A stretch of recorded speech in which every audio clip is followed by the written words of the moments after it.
Okay, so good afternoon, everybody.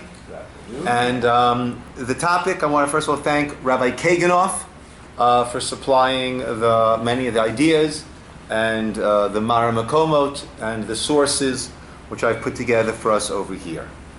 Okay, the questions we like to deal with are, well, we will conclude with electric lights for Shabbos. Can one use electric lights? And also we'll have to add on, because the poskim are not, that we're quoting, are not as recent, and therefore they're speaking about incandescent lights. Right, so we'll discuss also the differences between incandescent and fluorescent, or what's more relevant today is LED lights, and how that would work. But let's go back a little bit further back, and let's ask a simple question.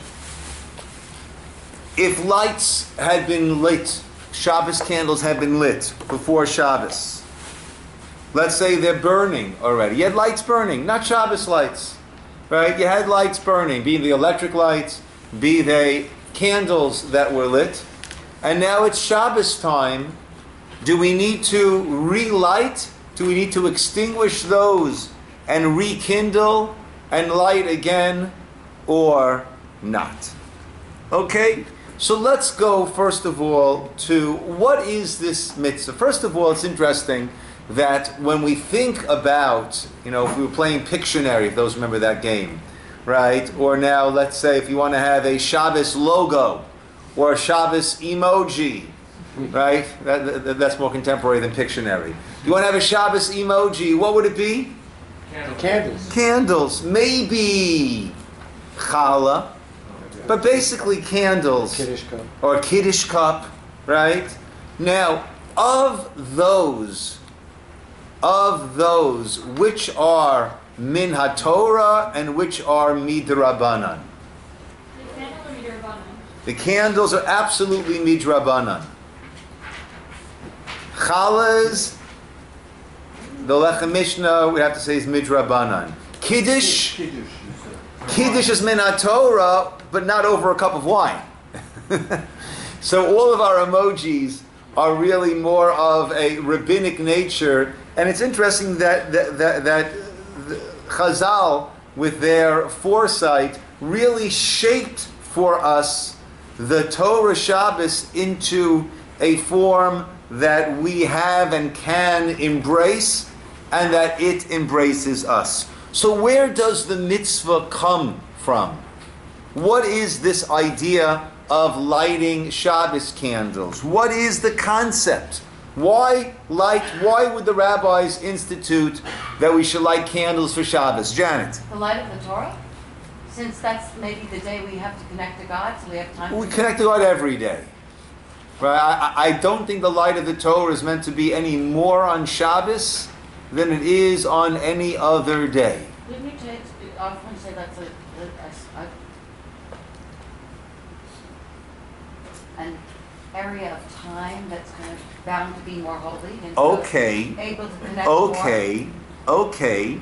So we could say that. Any other ideas out there? Yes, Steve. Well, this is very practical. You don't want to stumble around in the dark. Okay. So one aspect is shalom bayit, that we don't want to stumble around in the dark. It adds right? to the beauty of the Shabbos home. Okay, it adds to the beauty of the Shabbos home. So let's come back to that in a second. So you don't want to stumble around in the dark. That's what some say. Others say you don't want to eat the Shabbat meal in the dark. You're not going to enjoy it as much if you're eating that in the dark. It's got to be properly illuminated. Yeah. Now, Linda had said that it adds to a certain glory, a certain beauty, a certain glow, right? And any place that is very, very respected is properly illuminated, right? So this day, which is commemorating the day of the creation, right? Not the day of the creation, but it is celebrating our acknowledging the creation of the world, So certainly it should have plenty of light. Yes, Dave? Would that be the same as establishing the sanctity of Shabbos? Well, yes. Well, we have ordained that with the lighting of the Shabbos candles, one accepts upon themselves the sanctity of Shabbat, and we'll discuss that. That applies to men and women, and how that affects the different ways that Ashkenazic women, as opposed to Sephardic women, will light their Shabbat candles. Okay? We will touch on all that. So basically we have Steve's more broad, that you don't want to bump into things over Shabbos. Yeah. Right? Yes, Ida? But that doesn't hold water, because lighting the Shabbat candles is not meant to ever be for mundane or utilitarian purposes. Therefore, the candlelighter's purpose is not so we don't stumble in the dark. Well, actually, no. Actually, I would disagree. By Hanukkah, we say that you can't utilize the candles. But Shabbos, you're supposed to utilize the candles. You're not supposed to read closely there, Shema Yata, you might come to tilt it, but it's meant to illuminate, to add glory, which will have to come to a point that nowadays they don't do all that much. Right? In other words, when the Shabbos candles go out Friday night, how many people notice it immediately? Not all that often. Why? Because our candelabra is lit. Our ceiling spots are all on. When the Shabbos clock turns them off, oh, that's noticeable. But the Shabbos light's going out. But the Shabbos is really meant for that illumination, for that glow. Also, they remind us that Hashem gave the rabbis this power to guide us, and this is one of the guidance of the rabbis. Okay.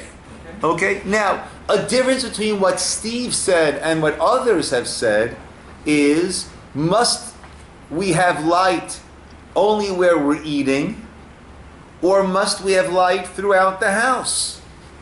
Right? If it's a matter of the shalom bayit of eating, not eating in the dark, so then it's in the dining room, right? But other issues, right, it will need to be throughout the house. We would need to prepare proper lighting, right? Leaving the bathroom lights on, right? All these things, right? Leaving a closet light on, or getting one of those Shabbos, those wonderful Shabbos lamps that my mechutan made, right, which allows you to just move the housing. May I have just a second? Right, here it's open, over here is light, so here it's open and it lights up, and you move the housing around, and now the opening is there, and now it's pitch black, right, completely, and it's made in a way that that it's not dangerous. Don't try this at home, right? It's not dangerous in terms of the heat, right? Right. So how far does it extend? Now, the question then, if we'll sift it a little bit further, is there a mitzvah to light? Or is there a mitzvah to have adequate light? Is there a mitzvah that you have a lit room? Or is there a mitzvah specifically to go ahead and light? Now, well, let's see here. The differences between these two opinions would be a question that we mentioned before, that if there is adequate light, should one turn off those lights and then light? If there are candles burning, should one extinguish those candles and then light them, right? Or do we say no, right? You've got it. It's all set, right? There is, right? Just utilize what is there. Now, another possible ramification for that might be in terms of making a bracha. Right? We have what's called a mitzvah. We have what's called a hechsher mitzvah. For example, there's a mitzvah to sit in the sukkah. Is there a mitzvah to build a sukkah? No. No. You might need to build a sukkah in order to fulfill your mitzvah of sukkah. But the fact is, if there's a sukkah that's been built already, there's no mitzvah for you to build a sukkah. Do we make a bracha on the building of a sukkah? No. We make a bracha on the sitting of the sukkah, because that is the mitzvah. Do we make a bracha on lighting the candles? Now we know the answer to that, right? That we know the answer to, right? So let's take a look at the Tosafot, okay? I'm sorry that I don't have in Hebrew English, but I numbered it as we go through over here, the Tosafot, so those who can follow along with me. By number 1, there are those that say we should not make a bracha on the lighting of the candles. Again, why would we say not to make a bracha on the lighting of the candles? Possible reasons. It's not the mitzvah. Perhaps it's not the mitzvah. The mitzvah is that it be illuminated, not to do the lighting. Or we might also say that it is rabbinic. Though sometimes we do make brachas on rabbinic, sometimes we don't. Let's hear. Midakari le chova. Since it's referred to not as a mitzvah, but as a chova, an obligation. As we say, mayim acharonim chova. Elsewhere the Gemara says rinsing one's hands after the meal, the mayim acharonim. That is referred to as a chova. And do we make a bracha on the mayim acharonim? We wash our hands after the meal, we don't make a bracha. We wash our hands before the meal, we make a bracha. Wash your hands after the meal, we don't make a bracha. So we see what's called chova. There are those that want to say you don't make a bracha. So candle lighting, which is called chova, perhaps we should not make a bracha. Number 2 now. For Omer Rabbeinu Tam says, Deshibush hu. It's very different. That's a mistake. You can't compare this to the water that we wash our hands after a meal. The reason is they used to have very, very strong salt called melech sodomit. And they used to eat with their fingers. And therefore, if that would get into one's eyes, it could literally blind you. So that's why we're saying the obligation is to protect oneself. But lighting the candle, that is an obligation of the mitzvah of oneg Shabbat, of enjoying that Shabbat. And there are many chovot, things that are called chov obligation, which do require a bracha. Number 3, and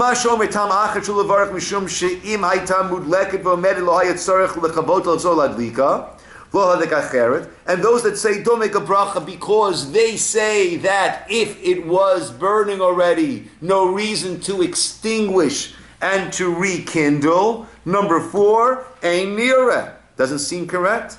Why? There's a mitzvah when we are shechting either, let's say fowl, right? Or chaya, or beasts, as opposed to behemoth. Let's say fowl. There's a mitzvah of kisui hadam. We cover over the blood. Now, let's say a person shechted, and then wind blows, and the sand now covers over, the wind-blown sand covered over the blood. Im kisoa ruach pater milachasoto. Right? If the wind blew, you are exempt from covering it. Afilu hachi, nevertheless, kishemechaseh. When you do the covering yourself, tzarech levarech, you do make a bracha. Another example, v'chein. So again, you want to say that since if it's lit, you don't have to light it, you would not make a bracha. Well, when it's you would not make a bracha when you do light it. Well, when it comes to covering the blood, when it's covered, you don't need to. When it's covered by itself, you don't need to make a bracha. Yet, when you do cover it, you do make a bracha. Similarly, nolad mahul. Second example: a child, a boy who was born circumcised. Right now, we hold that there will still be a circumcision ceremony because it's brit milah. Milah is circumcision, Brit is covenant. So even though we don't need the circumcision, we do need the Brit, the covenant. But even the one who says that you don't need to draw a drop of blood for the covenant, nevertheless, nevertheless, a bracha is made when we do that hatafet dam Brit. Number 5. In the Seder of Amram, it says clearly a person who lights the candles of Shabbos makes the blessing, as we all know. Asher kiddushanim tzav tzivanu ladiknei shel Shabbat. Va'oni l'Rabbeinu Tam. Shim haya ner mudlak v'omeid. Rabbeinu Tam is of the opinion, if the candle was burning, tzarich l'chabot. What must you do? Put it out. Ulachzor l'hadlik. And then to light it again. Right, as long as you don't do it too early and you don't do it too late. What is too early? Right? So on our calendars in the summer, on the Beth Jacob calendar, we have the earliest possible time for lighting candles. And that I include in the calendar when that is after 6:15. So women who are coming here for our early Shabbat minyan at 6:15 need to know they can't light at home before they come. Or men who are coming. If a man is living alone, right, the mitzvah of lighting candles is a mitzvah on the home. Traditionally, women have stepped up to fulfill that mitzvah on behalf of the home. But if one is not married, or if one's wife is away, when Natalie used to do camp, right, so then I would light candles. On these short Friday nights, I can't light at home at 6:10 and then come to shul. It's too early. So that's how we set up over here, and I announce after Mincha, and when I, as I often do, forget to announce, please remind me to announce that the women should please light candles, right? So it can't be too early. Too early is Plag HaMincha, which is 1 1/4. I can't say hours, because we're talking about hours, we're talking about 1/12 of the daylight period. In the summer, if it's a 12-hour daylight period, so then it's 1 hour. In the summer, where it's, let's say, a 14-hour daylight period, right? Sunrise now is 5:30, 5-ish, 5:20. Yeah, something like that. Yeah, let's say 6, and sunset, right?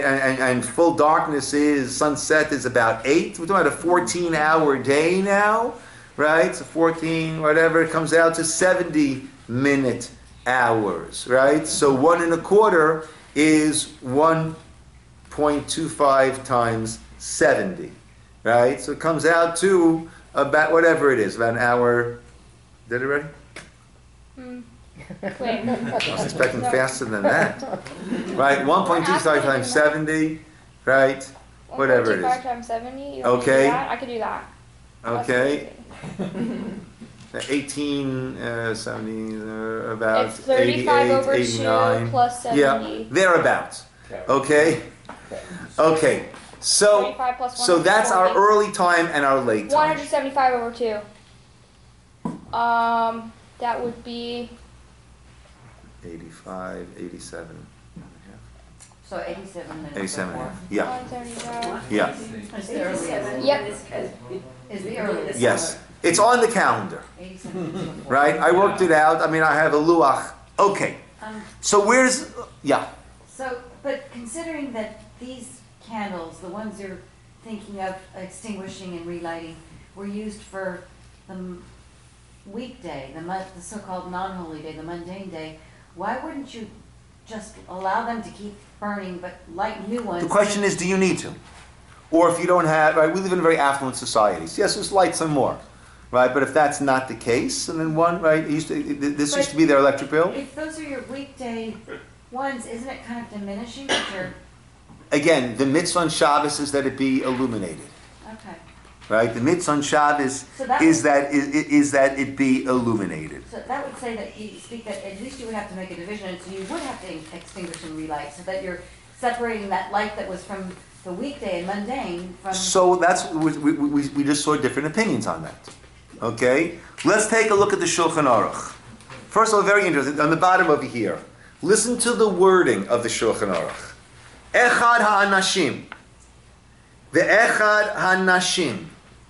Same applies to men and women. Chayavim lihiyot b'batehem ner daluk b'Shabbat. Ooh, interesting term. The obligation is lihiyot b'batehem, that there should be in their houses ner daluk b'Shabbat. A candle, a light illuminating, lit on Shabbat. Right? Interesting. We don't say there's a mitzvah to light. We see there's a mitzvah The Shulchan Aruch's wording is there's a mitzvah that there should be a lit candle in their house. Very, very interesting. Afilu ein lo ma yochal. Even if one doesn't have what to eat, shoel ala petachim, he'll go door to door, v'lokeach shemen, and buy oil, umadlik et haner, to light a candle, shezeh bichlal oneg shabbatu. That is in the category of oneg Shabbat. Okay, so we saw from this Tosfot that there are different opinions, and the Shulchan Aruch himself is somewhat ambiguous in his wording over here. So, if there are candles lit, do you need to extinguish it and relight or not? So, actually, the Shulchan Aruch rules as follows. Let's take a look at 213.4. This is the second page where I gave you the very top, again in the Shulchan Aruch. Lo yaktin l'maher ladliko b'od yom gadol. Don't rush to light while it's still day, full day.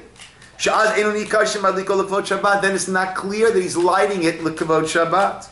The gam lo ya'acher. Also, don't do it too late, right? That's breaking Shabbos. That's not honoring Shabbos.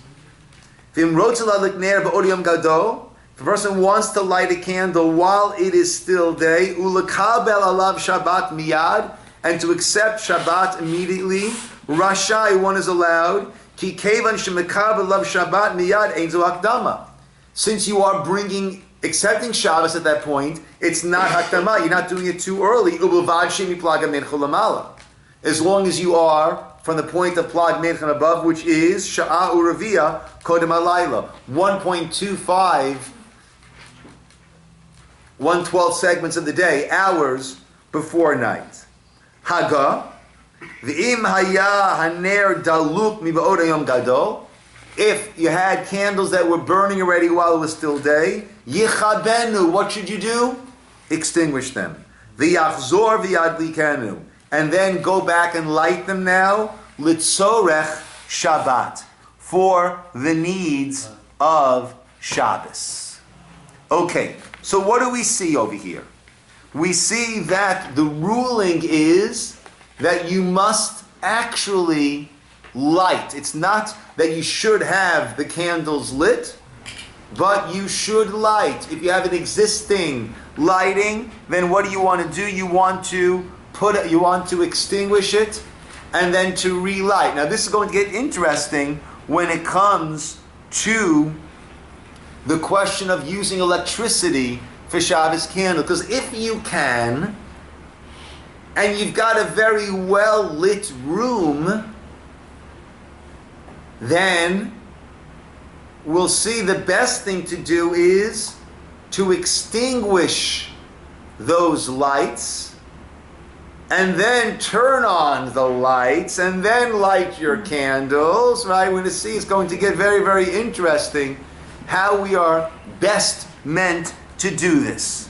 Now, in regard to a bracha, let's go to Shulchan Aruch Hey, the second paragraph. Kishiyadlik, when you light, yivarech, you make the bracha, Baruch Hashem, l'kein achalam ha'shekel l'shem mitzvah v'tzivanu, lahadlik ner shel Shabbat, to light the candles of Shabbos. Echad ha'ish ve'echad ha'isha. That same blessing is made whether it's a man who is doing the lighting or a woman doing the lighting. Gam b'yom tov tzarech levarech.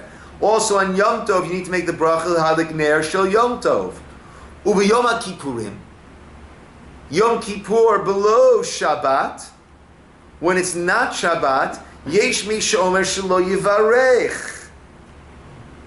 There are those that say not to make a bracha on Yom Kippur if it's not Shabbat. Why is that? Because Yom Kippur is Shabbat Shabbat.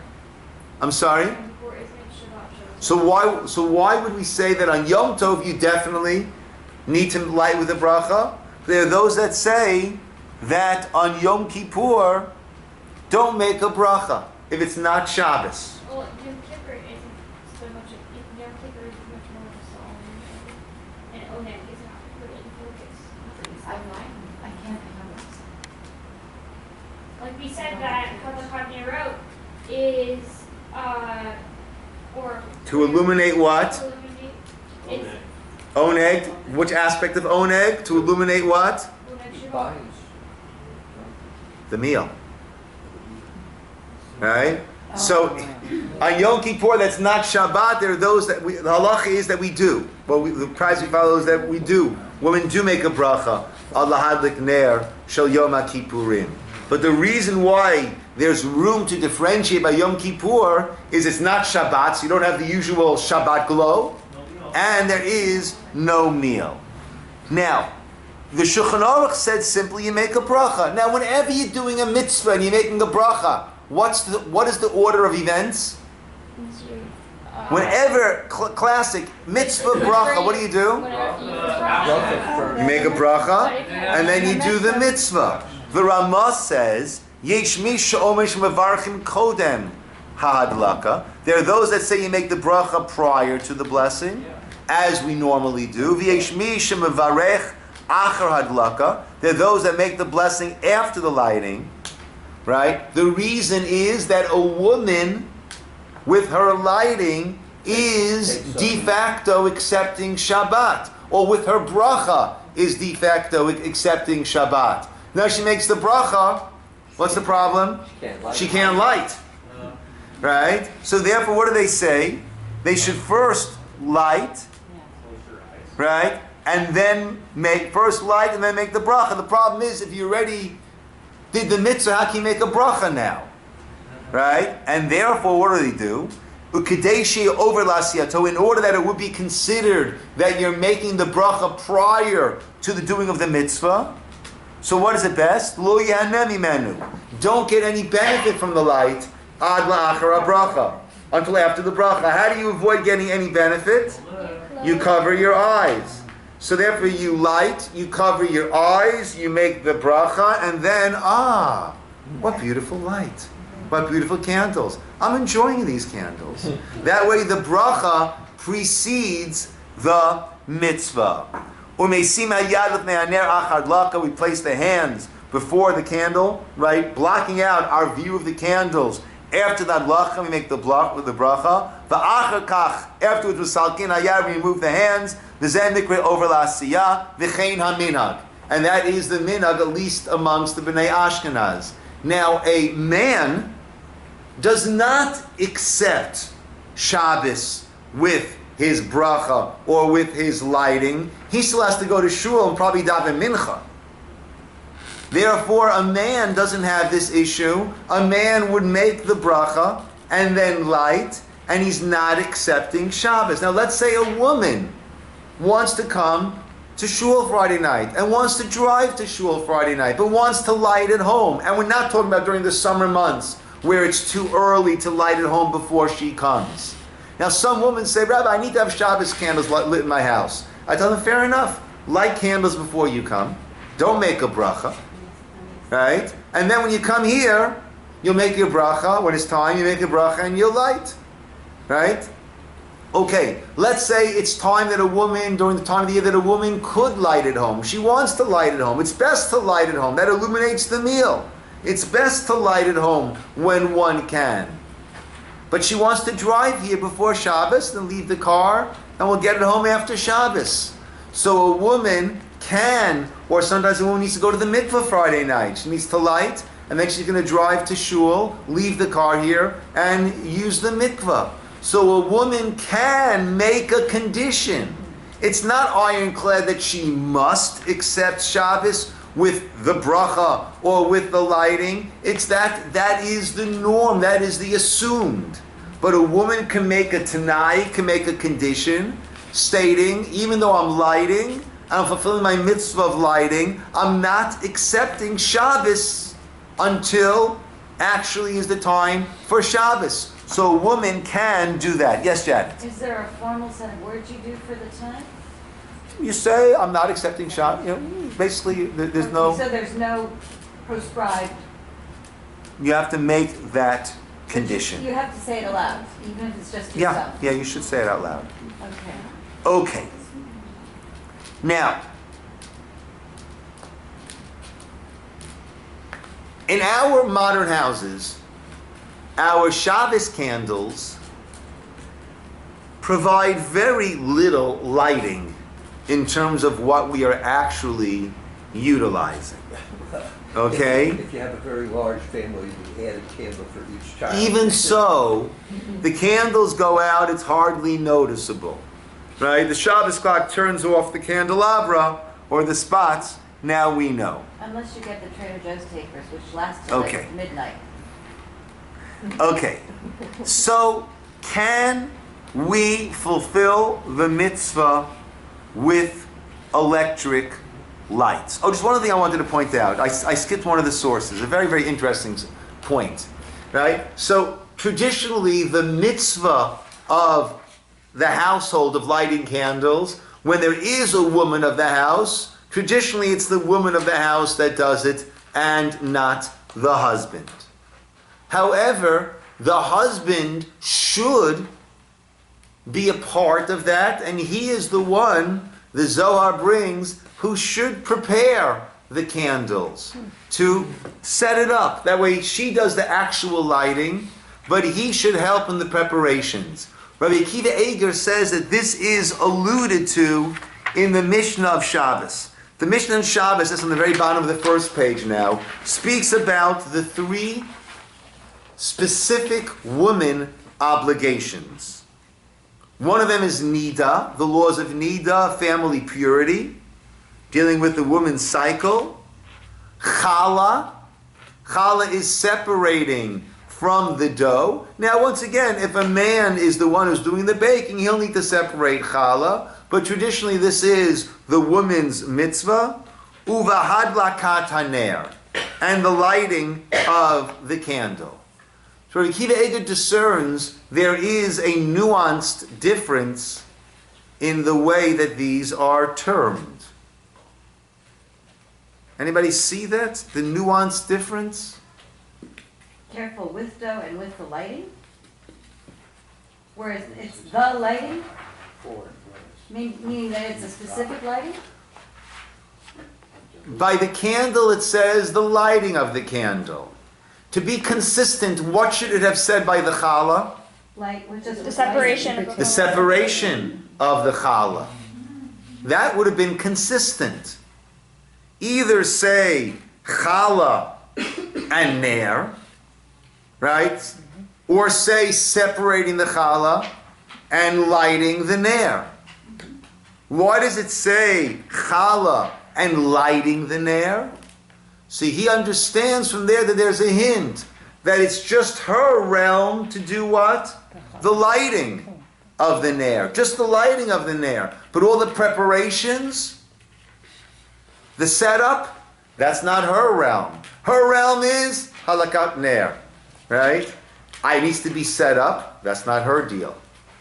Right? That the husband should take care of. All she should have to deal with is lighting it. Right? That which has been already all set up. I should tell them to my dad. You should. I'm usually the one to set that up. And he'll I don't say, mind. why did I send her to this class? Yeah, exactly. Okay. Now, once again, in our modern homes, the candles or the oil lamps provide very little. Okay? Now, can one use electric lights for our candle, Shabbat candles? Rabbi, I just would Yes. think not, because electricity is running at all times, no matter what. Okay. Whereas lighting a candle is pure for that Okay, purpose. let's see. Okay, I like that point, Ida. We will touch upon that. Yes, Steve. but there are circumstances under which We're certainly going to come to that also when it's dire. So this is from the Yechav Das over here. I underline different points, so try to join in when you can. Sheila, the question was asked: Ha'im yotzim? Do we fulfill our mitzvah lakanei Rosh Shabbat with ma'or chashmal, with electric lighting? Oh. Or do we say, no, you've got to light lighting Nerot Shabbat b'shemen or b'shava dafka. Oil, wax, specifically. An electric light will not suffice. Teshuva. Answer.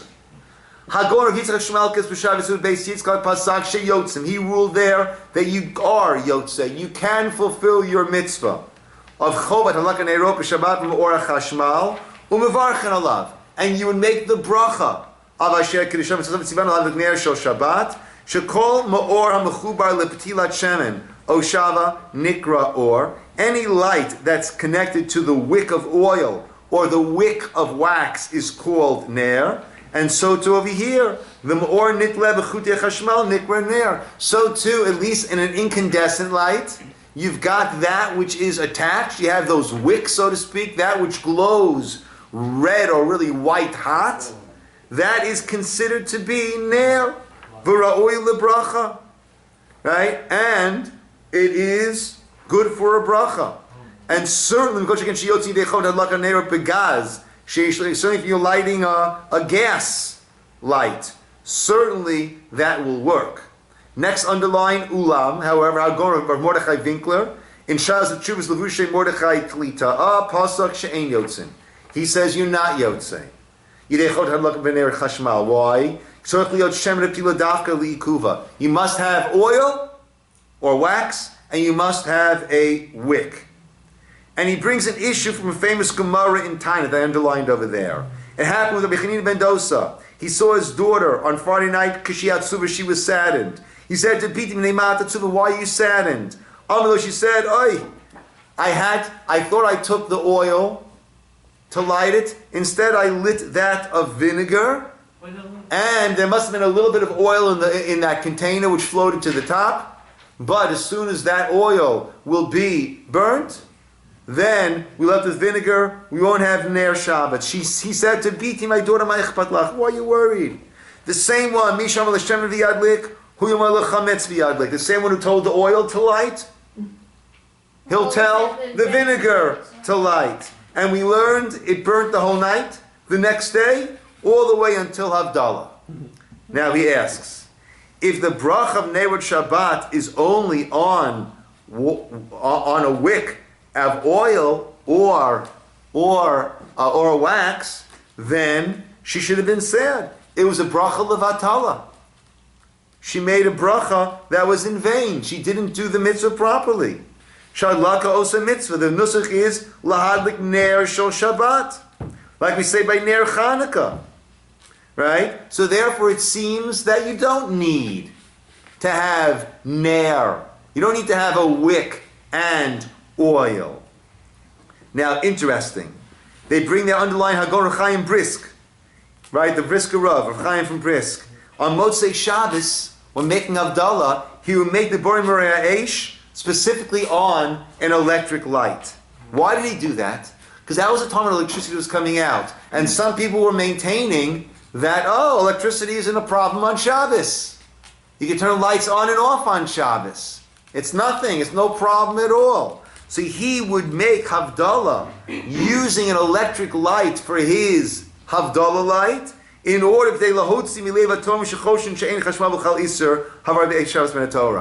I'm using that light, it means I wasn't allowed to use it until now, and now I can use it. So he would use that to illustrate that electricity, lights on Shabbos are considered burning, are considered a problem on Shabbos. So too, underline Chaim Ozer also would make Borim Marei Eish on electric light in order to show once again.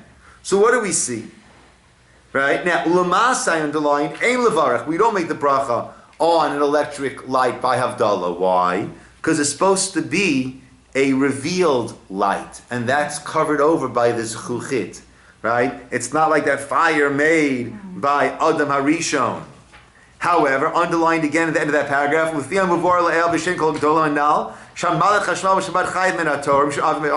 if lighting, turning on a light on Shabbos is a problem of lighting a fire on Shabbos, I can learn out that that's considered halakha, that's considered lighting. And therefore you can be yotzei with this lighting, you can fulfill your mitzvah of Ner Shabbos by turning on an electric, at least an incandescent light. Now, in Shad's Chuvas Mishpatei Uziel, he brings, interesting, you see how this is a little bit dated, that, electricity is very undependable. It's going to go on, it's going to go off in the middle of the Suda. Therefore, and you're going to lose your Oneg Shabbos, therefore don't fulfill your mitzvah with electricity. Better to use a candle. Right? Now, underline there about 4 lines down. Mitzir sheyamenu. In our days, it's the opposite. It's the candles that might blow out. It's the candles you might have problems with. The electricity, very rare that we have problems with that. The stoppage of the flow of electricity is not common at all. I don't know about that. He says once every 50 years. That I don't know about. But certainly, right? On the contrary, again, underlined, when it comes to candles, there's more of an issue of them going out or something going awry with it. So underline now, Mikol Makom. Nevertheless, in conclusion, if it's possible to use Neirot Shemen Oshava, if you can use wax or oil lightings, that is the best to fulfill your mitzvah of Shabbos candles, make your bracha according to everyone. And furthermore, as some of you mentioned, there's Hekem Miyuchad Shenasu L'Chvod Shabbat. It's very clearly recognizable that it is for the honor of Shabbat. Especially with But in a case, Kishe'ein Efsharut, when one is unable to have Neirot Shemen Oshava, then a person can make a bracha and light the electric lights. And Rav Aaron Kotler Zatzal, let's say a woman's in the hospital after having given birth, or anyone's in the hospital, right? And in the hospital you can't light candles, right? I've got an electric candelabra just for that. No one should need it, but everyone should know that I've got it. And if someone does need it, or you know someone who needs it, right? I'm happy that I have it in order to lend out. This is my mother, La Shalom, that anyone who needs in the hospital, and you plug it in, there's a little light switch, you make your bracha, you hit that switch, and now you have fulfilled your mitzvah of lighting Shabbat candles. Oh, that's beautiful. Now, Who would think about somebody needing it in the hospital? Yep. That is what happens. So then one can. Now, that is by incandescent lights. When it comes to fluorescent or LED, that's a little bit more difficult. That's less of Aish. That's more like a shiny stone or a shiny coal, right? And there are those that say, right, that one still can utilize that and make the bracha on that, but there's room to argue over there and say, yes, the chashmal, the incandescent, which turns white hot from electricity, right? Now there are those, all right, but otherwise certainly preferred to have the incandescent. Now, some also say it's an issue. You know, let's say I light my Shabbos candles and then there's not enough oil there to burn for more than a few moments. And then I have someone who coming and keep adding. That's going to be a little bit problematic. Now, when it comes to electricity, to the chashmal, what happens? It keeps getting replenished, right? So, right, there are those that say it's better to use a battery, right? A battery-powered incandescent, right? So, I mean, nowadays it's hard to find batteries, flashlights that are anything but LED, right? And you used to be able to go to the dollar store and get the really cheap ones, which would, not be LED. But now LED is so cheap that I don't know if they even make them anymore with a regular bulb. But that would be the ideal way of doing it. But again, one can use electricity. Now, he writes, the mitzvah is to have the room lit up, illuminated. In your dining room, what's carrying most of the load of that mitzvah? The Shabbos candles? No. Or the lights? The lights are.